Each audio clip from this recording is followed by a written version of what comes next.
الهلال تشوفه منافس منافس شرس، منافس ما تتضايق لو شفت له ايام صعبه شوي؟ لا شوف، الهلال للامانه لا بلا شك، يعني الهلال فريق كبير، فريق يجبرك على احترامه للامانه،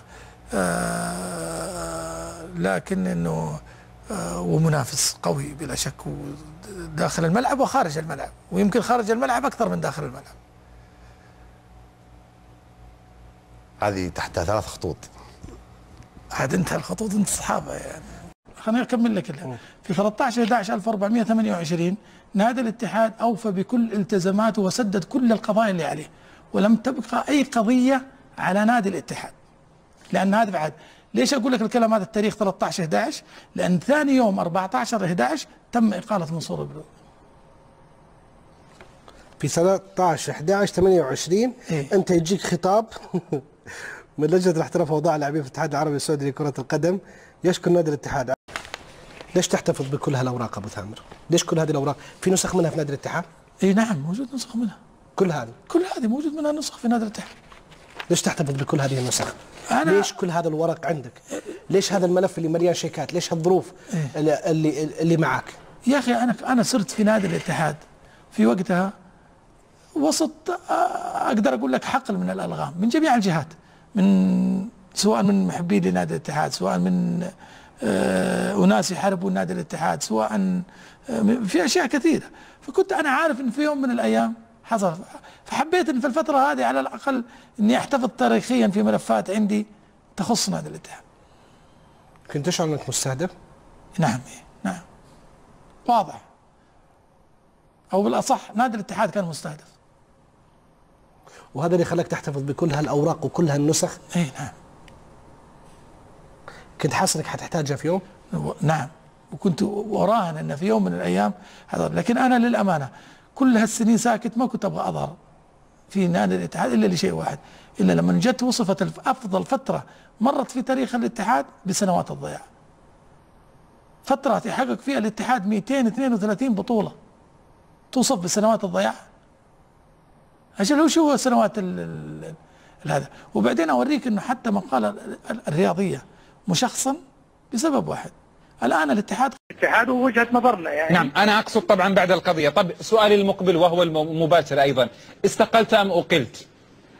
والله يا اخ بتال سمها ما شئت، استقاله ام اقاله او اي شيء. استقلت يعني هي 3 خيارات، استقلت ام اقلت ام استقلت؟ طلب منك ان تستقيل. هذه المسميات انا بالنسبه لي لا تعنيني شيء لسبب واحد، انا ما اعمل موظف في نادي الاتحاد او في اي جهه حكوميه، انا مواطن سعودي. طيب السؤال بطريقه اخرى، قدمت ورقه؟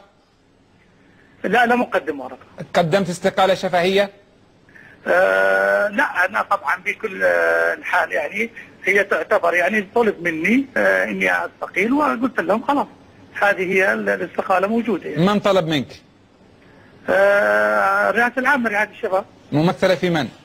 لا في شخصية معينة يعني. نعم طيب الآن كالون يقول أنا لا، في حديثه إذا كنت تابعته معنا يقول لا دخل للبلوي فيما حدث، بينما الطائرة الخاصة التي نقلت كالون إلى جدة يعني كل أو أغلب من عليها هم يعني يعملون لدى منصور البلوي. كيف تربط بين نفي كالون وبين نفيك السابق وبين هذا الواقع؟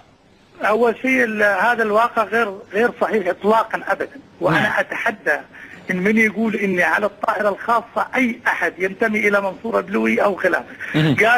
قالوا إن على الطائرة عبد الله المغربي، وهذا وكيل تعاقدات لاعبين، وهو صاحب كالون من القدم، وهو من أحضر كالون إلى قطر أصلا، فبالتالي علاقتهم بعيدة عن نادي الاتحاد. قالوا إن إبراهيم سليمان هذا انه هو السوداني ده انه سائق لمنصور خاص، وانا ما عندي اي سائق اسمه ابراهيم سليمان، ولا يوجد لدي ولا في موظفيني ولا احد يعمل لدي اسمه ابراهيم سليمان، وممكن يعني هذه التاكد منها بكل سهوله. فالشيء هذا بعيد اطلاقا عن منصور البلوي تماما يعني. نعم ظلمت بالقرار او بالقضيه، خليني اقول بالقضيه. نعم بالقضيه تماما، انا ظلمت لسبب واحد، لان يا اخي احنا ما هي فائده نادي الاتحاد؟ نادي الاتحاد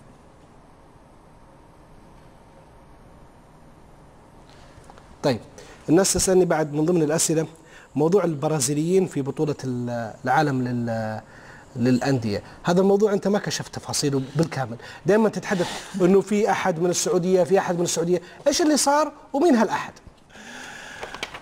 موضوع اللعيبه دول يعني حقيقه سجلناهم احنا على حسب الانظمه حقت الاتحاد السعودي في ذلك الوقت، واذكر اني انا اخذتهم بحوالي 18 مليون ريال الثلاث لعيبه، وكنا كل الهدف منه ان الاتحاد يقدم مستوى مشرف للكره السعوديه في المونديال العالمي. والحمد لله لما وصلنا الى ارسلت وقتها كان الاستاذ رأفت التركي والاستاذ حمد الصنيع، وحقيقه هم من خيره الناس اللي عملوا في نادي الاتحاد، ارسلناهم الى جنيف مع الاتحاد الدولي للفيفا، وجلسنا مع الاتحاد الدولي للفيفا، وفعلا استحصلنا على بطاقات للاعبين للمشاركه. طيب فوجئنا واحنا في اليابان ان النادي الاهلي المصري قدم احتجاج على هذول اللعيبه، بحيث احنا ما نعلم في ذلك الوقت نظام الاتحاد السعودي انك تسجل اللعيبه في اي وقت، ما كنا نعرف ان في فترتين. ترى الفترتين ما جت الا بعد هذه الحادثه. طيب لما سجلناهم جت اخباريه للاهلي المصري، وهذه لا يمكن احد يعرفها، معلومه لا يمكن احد يعرفها الا من داخل الاتحاد السعودي. طيب ان الفترتين المسموح لها في اللي جايه من الفيفا هي في الفتره الثانيه في الفتره كذا وكذا، وان نادي الاتحاد سجل لعيبته خلاف هذا المذكوره. وفعلا تم التاكد من هذا، وجابوا اشرطه بواسطه احد اللاعبين السعوديين الموجودين للاسف الموجودين في البرازيل للعيبه وهم يلعبوا، وهو حارس سابق يعيش في البرازيل، الله يسلم ان شاء الله، صالح السلومي. المهم صالح يعني الله يسلمه صالح السلومي. بغض النظر، المهم بقول لك انه جابوا اشرطه للعيبه حقيننا في ذلك الوقت، واعطيت للاهلي المصري،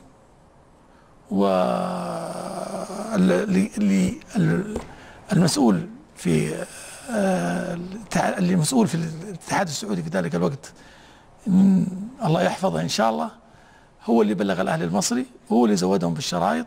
من المسؤول؟ والله احد المسؤولين، وهو اللي زودهم بالشرايط. وجاء الاهلي المصري واحتجوا علينا، وجلست انا معاهم هناك في اليابان، قلت لهم المشكله، وفعلا وكان ذلك قلت ما هي مشكلتنا مباراتكم، انا واثق في فريقنا حنفوز عليكم، لكن احنا ننظر الى ما بعد مباراتكم، واحنا كلنا نمثل العرب، انا ودي انكم انتم ما تقدموا احتجاج، ولعيبتنا ما انا وعدتكم اديكم ضمان من الان اللعيبه البرازيليين ما حيلعبوا ضدكم.